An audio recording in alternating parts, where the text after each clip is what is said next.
Now, the reason why we called this program Firewall, and by the way, I might say it was almost prophetic, because at the time we did this, Trump was still in office, Rush was on the air, but I really felt that there has to be a wall that slows down the raging inferno that wants to burn America down.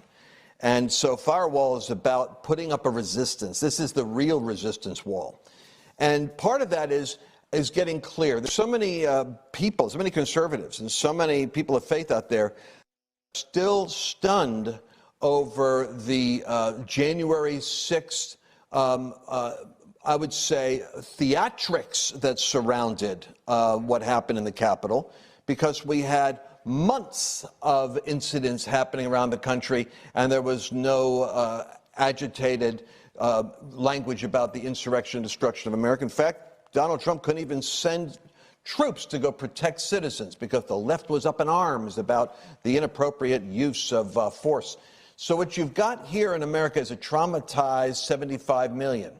I think that we're beginning to come out of the trauma and come into the clarity of what has to be done. And you don't need to form. I've heard a lot of people talk about the third party. I even had a buddy of mine on the program here talk about the third party. I'm convinced, after listening to this next segment that Mercedes is going to help us with, I'm convinced that a third party is the wrong way to go. It's like the frustrated response. It's not the smart response. The smart response is to take the party that is ours and begin to drain the swamp and do it in the specific area that produces the most powerful leverage with the most powerful message. Remember this, the radical left took over the Democratic Party, and they did it when businessmen, business leaders, and strategists began working in concert in order to strategically take over the influence of the Democratic Party.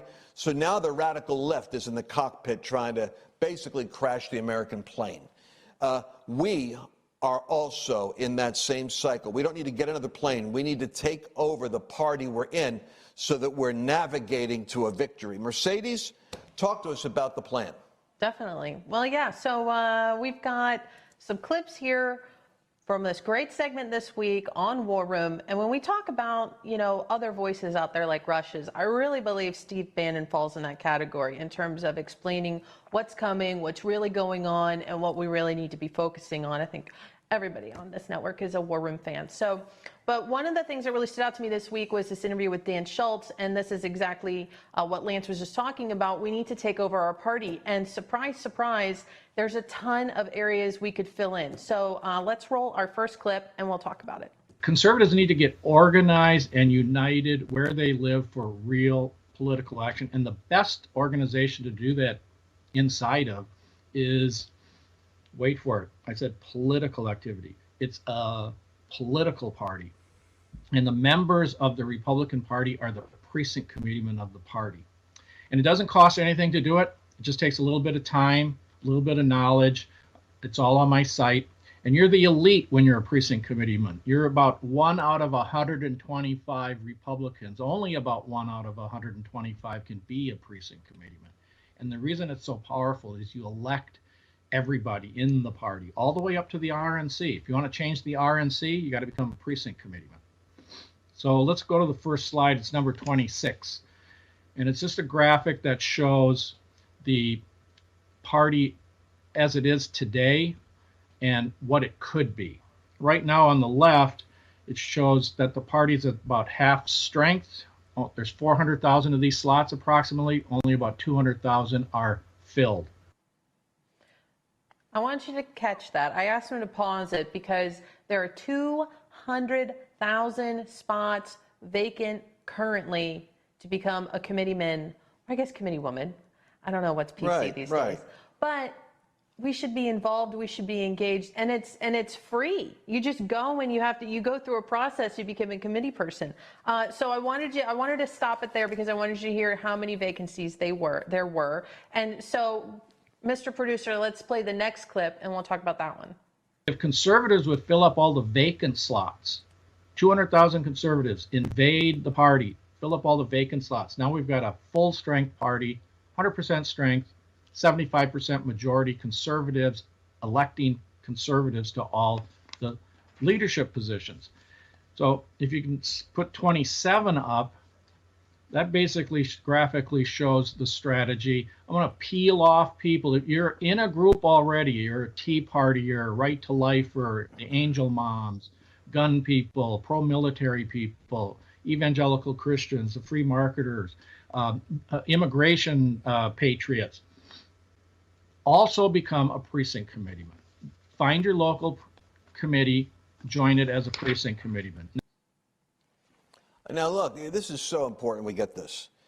We got to remember, this guy's name is Dan Schultz. I don't know what his website is, but we're like big believers in if you're on the side of winning this war, then we're working right by your side. We want to promote you. And by the way, we're looking for your comments in the chat thread. Make sure you're commenting. We read that chat thread, believe it or not, at the end of the program. So I want to see what you guys are saying. And this guy, Dan Schultz, we're going to have to get a hold of again. Maybe we'll do a live interview with him. But the key thing is where you live. And look at the division. Bring that, Frank, bring that picture back up again of the divisions that they got. Because they got the pro-life division there. The graphic you just had, bring it back. The pro-life division, notice, I always think it's interesting, is the evangelicals are over there on the side, and I think we ought to change it, be evangelicals and pro-life Catholics. I think the evangelicals and pro-life Catholics are a combined faith force, and it's almost guaranteed 100% of evangelicals are pro-life. So these are the divisions. Now here's the deal that I learned from the Colorado Blueprint. This is how the left took over Colorado. They took over Colorado by having these wealthy people that were interested in, let's say, gay rights or environmentalism or immigration. And what they did was they had to work together and recognize that they couldn't push their issue. They had to push out the Republicans. Once they got their people in, they would all be able to have their issues accomplished. The goal was to put a person in that would displace a conservative. So I think that there's some wisdom in that. And then they had the media. They created media organizations, grassroots organizations to push the narrative of whatever the issue was that would get their people elected. And then they funded it with these millionaire, billionaire class people. And let me tell you something. Between the lawsuits that they launched, the media savaging that they created through new media outlets, the grassroots activism, they flipped the state that was focused on the family. Ted Haggard's big evangelical megachurch. They flipped the most red state. Boom. And they flipped it over, and they did it shockingly in 1 year. And that became the blueprint for the Democrats in every state. Obama, this was the year that Obama was nominated, and they said, that's our model. And by the way, that's what's coming to a theater near you. The only way you could deal with it is to have a strategy that mobilizes all of our fragmented energy and puts it specifically to work in removing them from power and removing the weak Waffle House Republicans who don't represent you. They're part of the ruling class problem up on the Hill. We've got to get smarter. All right, Mercedes, what else you got? I know you have something else on this subject. Yeah, we got one more clip here about what it should look like when we're engaged. So let's play that next one, please. Showing what this needs to look like in, Realville, in reality. This is what we need outside every local committee meeting going forward. A line of conservatives wanting to come in and fill up before anybody else does those 200,000 vacant Republican Party precinct committeeman slots, and thereby taking over our party. Next slide is number 5, which is essentially, again, hammering home the point. The goal is to have every precinct committeeman slot in our party filled with a Trump supporter. Don't leave the party. They want you to leave the party. The establishment wants you to leave. Don't. And they also don't want you in the party. So get inside it. Don't get mad.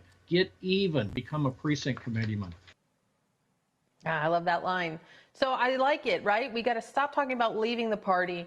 We have to start taking it over. We have to remake the party in the actual conservative image. Enough with the rhinos, enough with, just old school conservative. We're going back to MAGA. MAGA made Trump. Trump didn't make MAGA. And so now we have to remake our party as well. And this is a too important a point to gloss over, that Donald Trump himself became the perfect instrument, or the blunt instrument of force that Providence or God served up for this time in history. But there was a pent-up demand for that leadership. The same thing with Rush Limbaugh. Rush ended up becoming the articulation of courageous, coherent, witty, and confident conservative values. And there was an audience out there of 20, 30 million people that resonated with it. If it's a concert, the people are there that want this movement, and they're looking for leadership. Donald Trump has his role to play. You have your role to play. Can I just say this? Destiny isn't going to take place like a tap on the shoulder. You're actually just going to have to respond to the impulse right now, that urgency in you, that someone's got to do something. When you hear someone's got to do something, that means you have to do something. You are the someone that has to do it. Now we're going to take a look at this next segment. It's something that's actually very chilling, and it's what's happening to America's independence in the world. You don't want to miss this segment. As a pandemic wreaks havoc and angry mobs burn our cities, Lance Wallnau explains why this is happening and takes you into the ancient text he describes as God's Chaos Code. This is the exciting sequel to Lance's best-selling book, God's Chaos Candidate, where he predicted Donald Trump would be president. God's Chaos Code predicts this exact moment in history and what is coming next. When you're in the midst of shaking and uncertainty, the one thing that can give you confidence is knowing what God has said about the time that you're in. If the Lord tells you ahead of time what's going to happen, you can be certain things are going to be working out. The Lord has given us that code in the Bible. He's told us what's coming in America, what's coming to the nations. He's literally given us the chaos code. We can understand what's happening and be awakened in the midst of it. You need to understand and get this chaos code. You need to know the code. Order God's Chaos Code now at godschaos